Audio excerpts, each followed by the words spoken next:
In our second adaptive optics talk today, Suresh Sivanandam of the University of Toronto will tell us about the GIRMOS instrument project that will work with GNAO to provide some spectacular new capabilities to the Gemini user community. And let's see, Suresh, I see your title slide in presentation mode, so that's perfect. And when you're ready, you can, if you're unmuted, you can proceed, please. Sure, thank you for that introduction, Henry, and hopefully you can hear me. Yes, loud and clear, thank you. Perfect. And I wanted to thank Gemini for giving me this opportunity to give this talk about an exciting new instrument capability. And I also wanted to thank Gaetano to set up my talk as I come in here. And so what I'm going to talk about is the Gemini infrared multi-object spectrograph. We've heard the name GIRMOS several times, and give you an overview of what this instrument is and where we're at and what are the science cases that we're trying to tackle. And this is mainly being developed by a consortium of Canadian universities and the National Research Council of Canada. And there was a nice presentation earlier about the GHOST instrument, and there are colleagues working on this instrument. And it's actually a fairly complex instrument with many moving parts. There's an adaptive optics component, there's a spectrographic component, and all of the supporting hardware, as well as the imager, and it's a highly cross-collaborative project. And of course, our Gemini is a significant partner in this project, and are contributing staff and some resources to make this instrument a success, and we thank them for that. And of course, GIRMOS, I think was mentioned by Scott earlier in the week, is kind of a transitional instrument. It's somewhere between a visitor instrument and a facility instrument, with the goal of becoming a facility instrument at the end of the day when it is actually commissioned at the observatory. So what is GIRMOS in a nutshell? The project has gone through some evolution, and when we came up with this idea, the Gemini North AO facility did not exist, and we had GEMS, and the goal we wanted to do is develop a Pathfinder instrument with full scientific capability that did multi-object integral field spectroscopy. And this would be an instrument that would then get developed in the future and become a TMT instrument that would operate behind the TMT AO system, Nefarious. So we started off with that, and there's been quite a bit of evolution in the project. And as you know, the Gemini North AO facility has been funded. It's on a better site, much more modern system, offers Q observing, and it became a no-brainer decision. Especially, you'll see the main science cases for GIRMOS are related to survey science, to baseline our instrument behind GNAO. And so we have done that. That's been the biggest evolution in the project. And I think it's a mutually beneficial evolutionary direction, because GNAO requires a great facility class instrument, and GIRMOS will be able to fulfill that role. So what is GIRMOS in short? It has basically two scientific instruments. One is a multi-object integral field spectrograph, that's shown on the right here, where you have up to 4 spectrographs that you can select any object within the Gemini AO field and do spectroscopy, and I'll go into the details in a second. And then there's a parallel imager. So you could either do imaging or spectroscopy, depending on what your science case is. And if you're willing to take some vignetting from the pickoff system, you can do both spectroscopy and imaging at the same time, because they both simultaneously look at the field from the AO system. So in terms of science drivers, we developed this instrument considering it as a general purpose facility class instrument. So there's a broad set of science cases that our science team has developed. Most of them are highly focused on spectroscopy, because that's what we think will be scientifically very compelling in the next decade. And so we have broad set of science cases ranging all the way from star formation within our Milky Way, all the way to reionization in the early universe.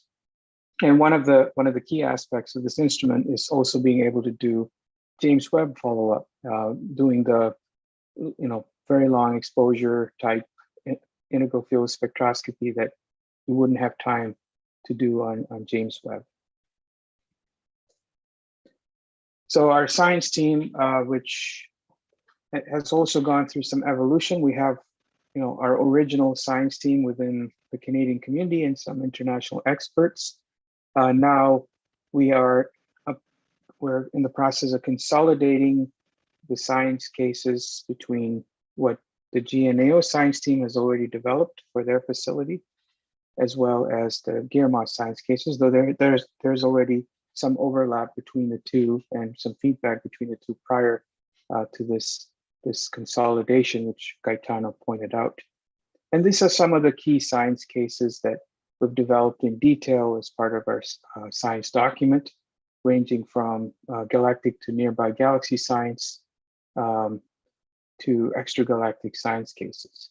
Now, when you design an instrument, especially a general purpose one, you want to pick a few key science cases that would assist in helping you develop requirements for the instrument.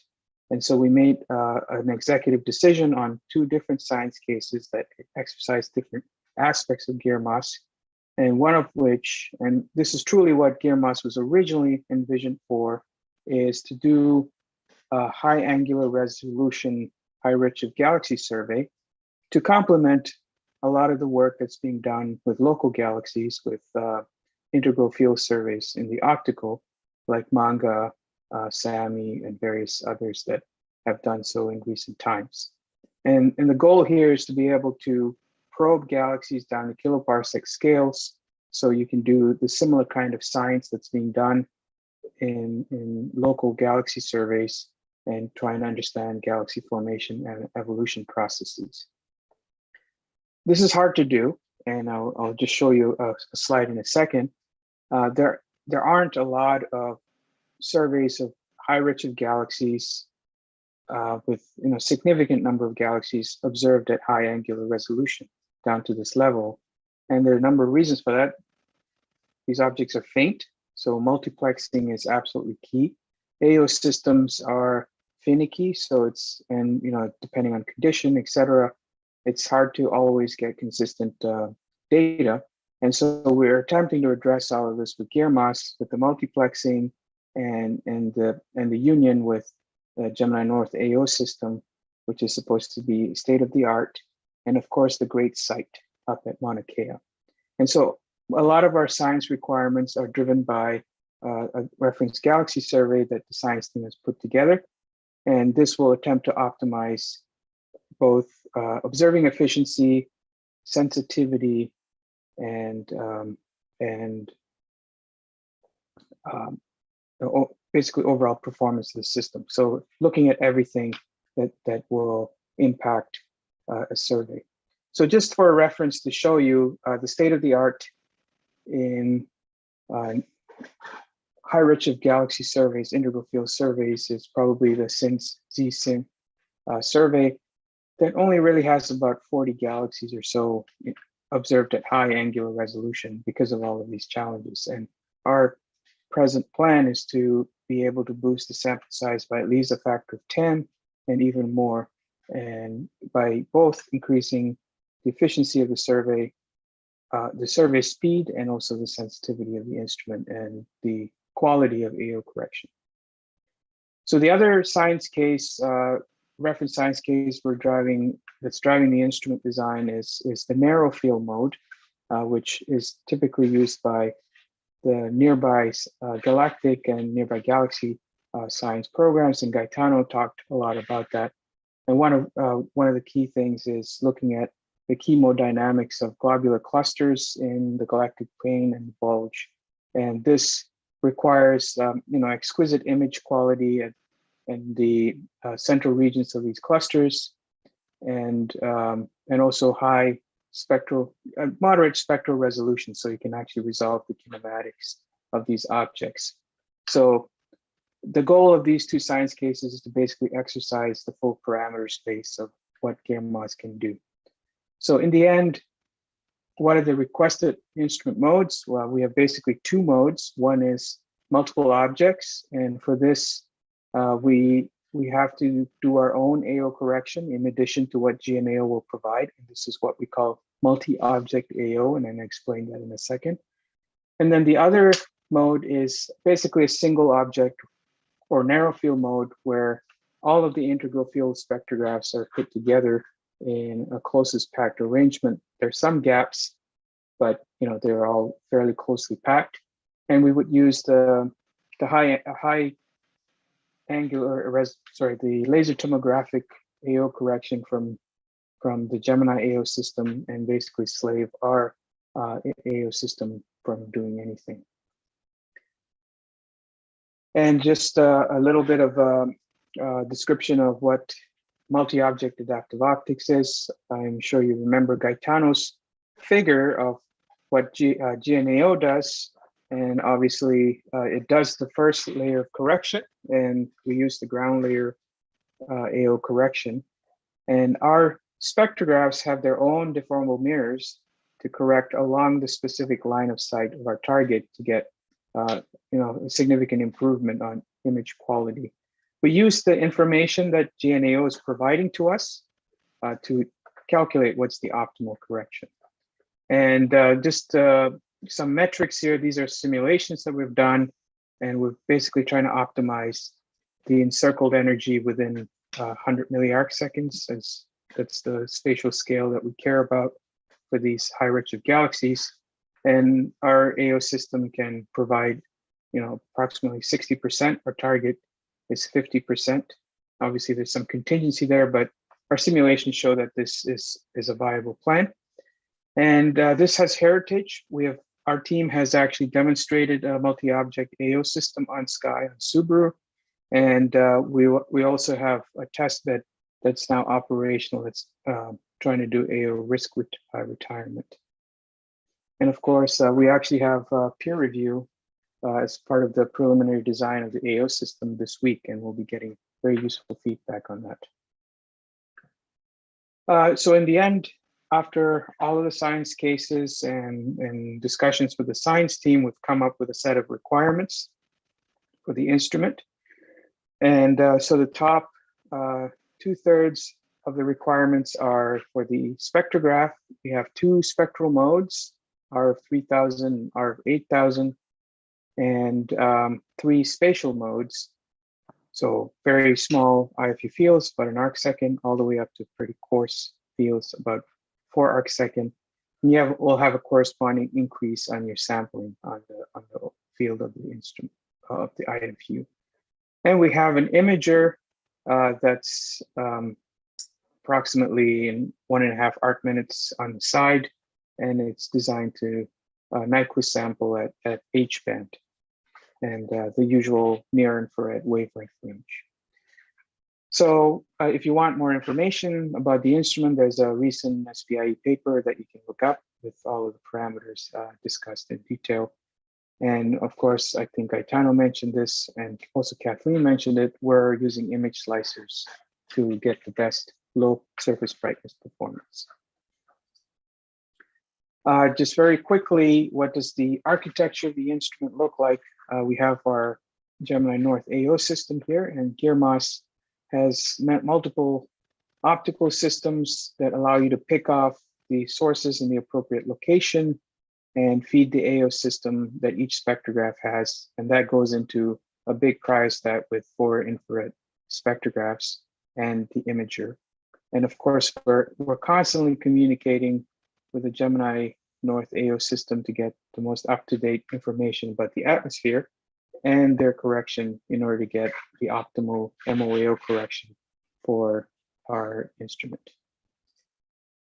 So we're actually pretty far along in our instrument design. We're in the preliminary design phase, the latter bits of it. And this is how our instrument looks like. It looks like a standard Gemini instrument, a little T-shaped instrument. But we have two major optical components in addition to the calibration system that does spectral calibration and flat fielding, et cetera, which is all built in. And we have our pickoff system here and our AO system that does the correction, which gets fed into this big cryostat, which holds all of our spectroscopic and imaging components. And you can kind of see an internal view of that over here, and I'll show you one other image that gives you a better idea. Just so you have a sense of how it works, when the light comes in from GNAO, it comes to a focal plane that's located at the very center, and we have these R theta pickoff mechanisms that we can position anywhere within the 2 arc-minute field of view offered by GNAO and send the light into our AO system, a deformable mirror. And each of the 4 spectrographs have a corresponding AO system and a pickoff system and like service system. This is a quick internal view of the cryostat, and we basically have a square tube here, which consists of all of, each side has a spectrograph, and at the very center, we have the imager that accesses the full field. So with that, I wanted to end a whirlwind tour of what GIRMOS is, and I think we have a great partnership with Gemini, and having access to GNAO is going to be a game changer and really give the necessary performance we need to do the science that we require. Right now, I said we're in PDR. We're expected to pass that phase, a preliminary design phase. We're expected to pass that phase early next year, and then we're planning on commissioning a commissioning plan that coincides with when GNAO expects first light. Thank you very much. And of course, I'm available for the chat session tonight, or this afternoon, or whatever time zone you're in, and tomorrow before the start of the conference. Thank you. Thanks, Suresh. Excellent talk, and good to see all the progress being made. Let's see, I don't see any questions in the chat right now.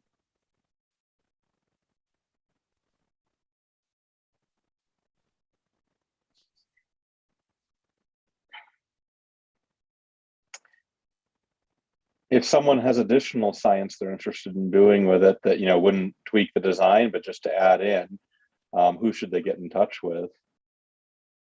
Just get in touch with me, and I'll put you in touch with our project scientist.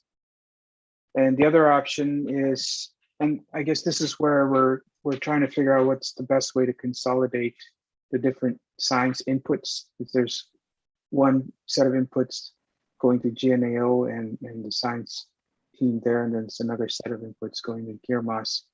But I'm on both science teams, so please contact me, and I will talk to you, and then we can figure out what's the best approach. Great.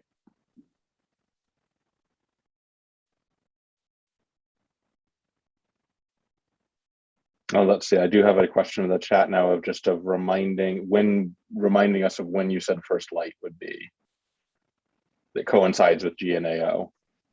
Right. So I think Gaetano mentioned first light is meant to be in fiscal year 2028, I believe, in his presentation. So that's what we're aiming towards. Yeah. Each system will not really function without the other. So I think we're joined at the hip here in terms of development. Absolutely. Absolutely. Great. Well, thank you very much, Suresh. And people should continue any conversations in the chat there, and then sign up also for chat with Suresh during the upcoming chat sessions.